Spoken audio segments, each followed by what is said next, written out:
It's 3:47 a.m. when Ellis Pinsky's bedroom explodes open. 5 armed men stormed in, guns drawn, surrounding the terrified teenager hiding behind his gaming setup. His mother's screams echo from downstairs. His father's desperate pleas pierce through the chaos. Just 72 hours earlier, this same 15 years old had pulled off the impossible, stealing $24 million in Bitcoin in less than 1 hour. With just a laptop, a phone call, and a plan so simple it fooled billion-dollar security systems. But Ellis made one big mistake. He thought that he could get away. He was wrong. 3 months before that nightmare, Ellis Pinsky was non-existent at Irvington High School. Straight-A student who had lunch on his own, always sitting bent over his computer when students were chatting about parties on the weekend. However, what they did not know is that their quiet classmate had already earned more money than the salaries of their parents combined. Ellis was not playing video games at the age of 15. He was trading cryptocurrency like Wall Street. Ellis had found something that would alter everything. The cryptocurrency industry, with a value of hundreds of billions of dollars, had a weak point so visible that it went unnoticed by almost anyone. The key to it was your phone number. As billion-dollar companies constructed their own digital fortresses using military-grade encryption, they were all using the same weak point. Phone companies were not considering crypto security. They were considering customer service, and customer service might be weaponized.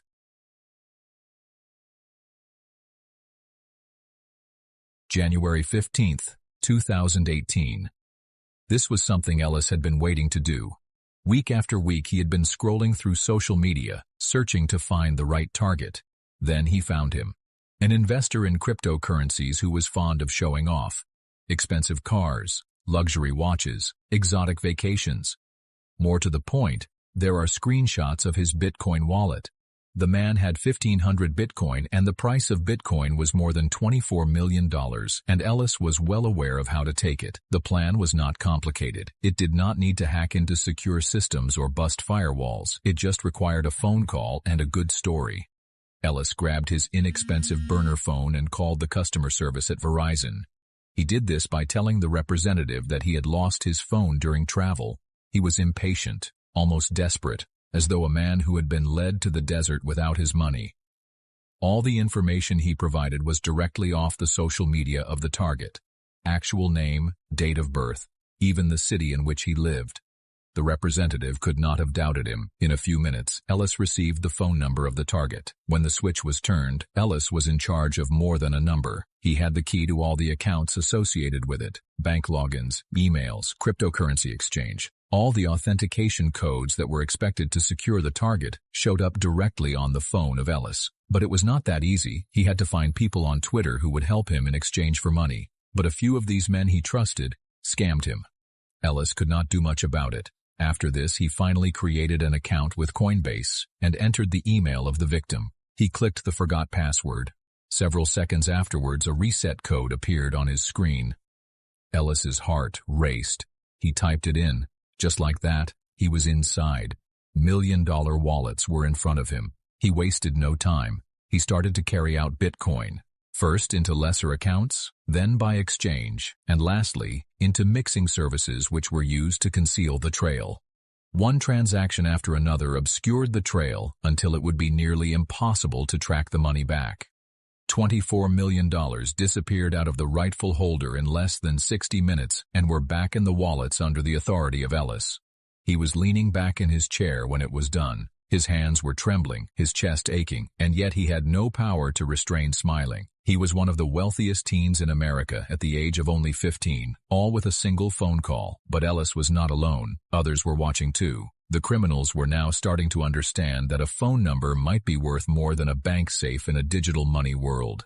SIM swapping is no longer a gimmick among some people. It was quickly emerging as one of the most hazardous types of cybercrime, and Ellis had recently scored one of its most outrageous heists.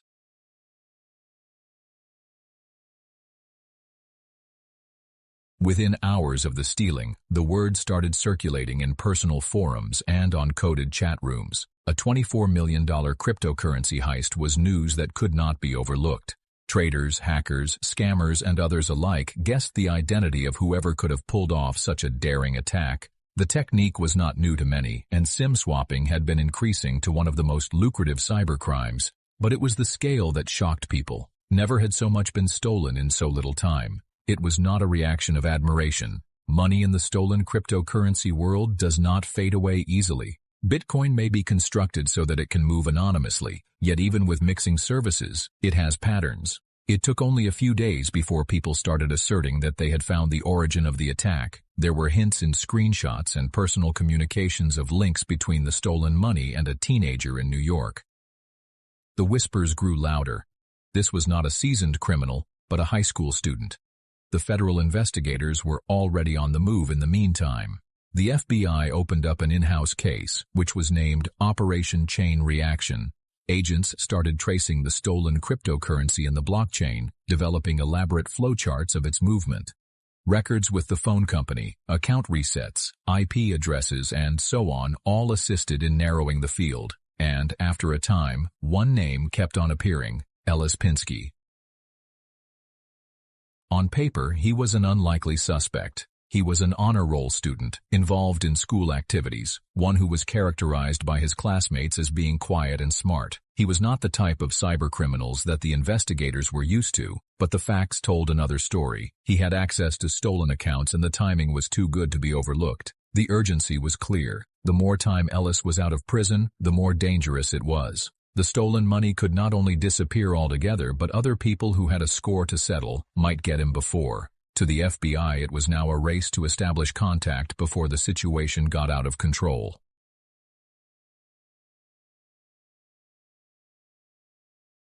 In Ellis feels them watching. Cars parked too long. Foreigners who are aware of his timetable. His parents can see the difference. Their son hardly comes out of his room. Ellis can't run. $24 million in wallets that he controls, and which each day is becoming more valuable. Getting desperate to cash in, he begins to make wrong decisions. Transferring Bitcoin via exchanges with identity checks. Every transaction leaves digital prints of fingers. On the 12th of February, Ellis makes a deadly mistake.